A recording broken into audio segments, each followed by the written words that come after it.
Ici Luduc, en direct de Québec, et aujourd'hui nous assistons au Lolita Tea Party qui se passe au Fanamanga. C'est juste là, là!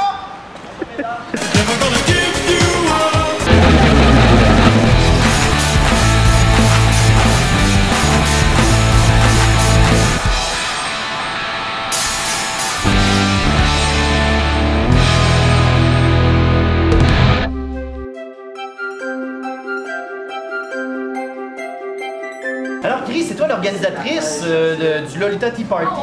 Explique-nous en quoi consiste cet événement-là. Dans le fond, on va les pâtisseries, on a un atelier Lolita, un atelier de thé. On a une activité comme avec plusieurs Lolita, comme vous pouvez le voir dans la salle. Il y a des banques, il y a un marché aux puces, il y a plein d'activités.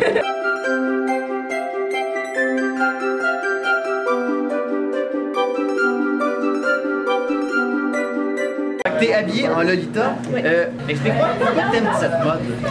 Parce que c'est beaucoup coloré, ça représente une petite poupée, c'est fragile, c'est adorable et on a envie de croquer. C'est ma première fois que je suis en Lolita et j'adore. C'est ta première fois en Lolita? Puis comment tu trouves ça pour le moment? Là? Ah, j'adore.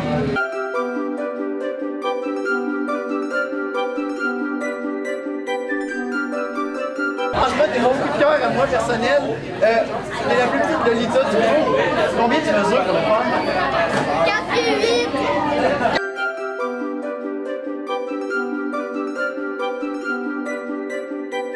Il y a quelque chose qu'on vient de me proposer, un bubble tea. C'est quoi un bubble tea? Un bubble tea, c'est un mélange qui est à la base de poudre de fruits. Ça peut être aussi avec du lait. Il y a différentes sortes de boba dedans. Les choses qu'on boit plus ou moins dans le fond là. Mais c'est très sucré, c'est excellent. C'est servi froid et c'est très rafraîchissant. On me dit à l'oreille que c'est fait avec du litchi, les bubbles. Fait que c'est du litchi.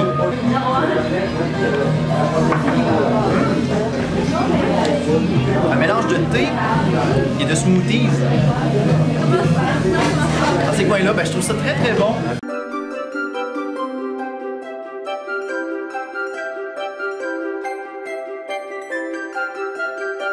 La mode Lolita est très populaire justement et on a un gars Lolita.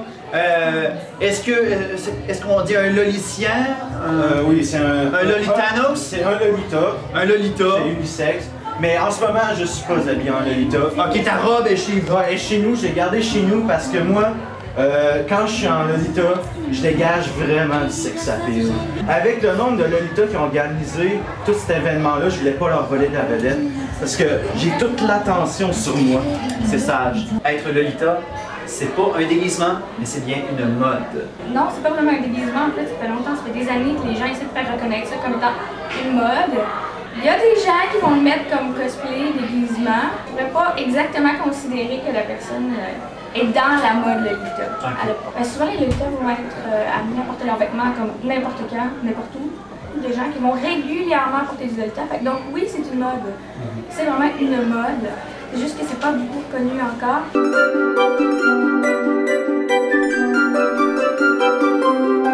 Pour faire un événement particulier comme le Lolita Tea Party, il faut un endroit particulier, le Fanamanga. On a la propriétaire avec nous, Sonia.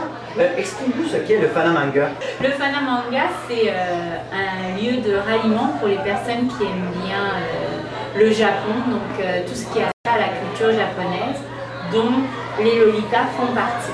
C'est une boutique en même temps qu'un lieu de rencontre et d'échange pour les personnes qui aiment la culture populaire japonaise. Okay. On a une page Facebook, puis on a aussi un site internet, fanamanga.com. Donc en fait, il suffit de chercher, puis il y a une carte Google Maps dessus. C'est très bien indiqué.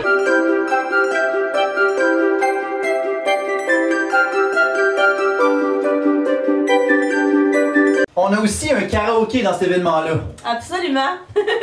C'est le fun, j'ai un micro pour la première fois. Est-ce que tu me permets d'avoir ma propre tune, s'il te plaît? Oh oui! Oh. Never gonna give you up, never gonna let you down, never gonna run around and desert you, never gonna make you cry, never gonna say goodbye, never gonna tell a lie.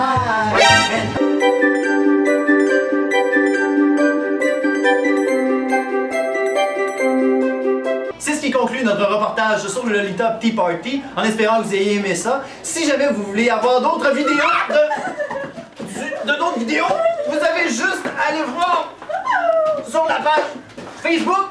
Sinon, abonnez-vous à la chaîne YouTube, mesdames, s'il vous plaît. Et on se dit, excusez, à un prochain rendez-vous. Oh.